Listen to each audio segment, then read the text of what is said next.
రేపు నాతో పాటు చర్చికొస్తావా? చర్చా? సరే వస్తాను. Thank you. అవును, స్కూల్లో అందరికిచ్చి నీకు ఇవ్వడం మర్చిపోయాను. ఏంటి? తీసుకో. ఏంటిది? ఇది వెంకటేశ్వర స్వామి ప్రసాదం. వెంకటేశ్వర స్వామి ప్రసాదమా? నాకొద్దు. ఎందుకొద్దు?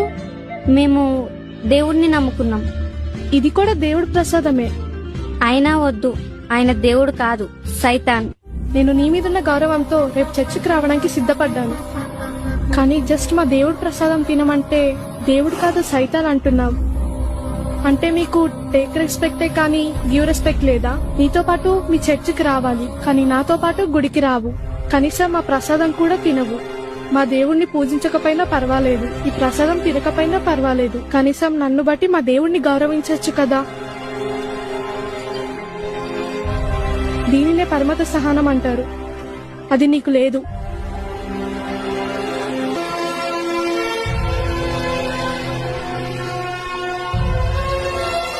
ఓయ్, ఒకటి గుర్తు పెట్టుకో, హిందువులంటే ఓర్పు సహనం మౌనంగా ఉంటారనుకుంటున్నావేమో. మేము నిద్రపోతున్న సింహాలం, లేపద్దు. మా ఆత్మ గౌరవం ఒక్క పిలుపుతో భారతదేశం దద్దరిల్లిపోతుంది. అదే జై శ్రీరామ్.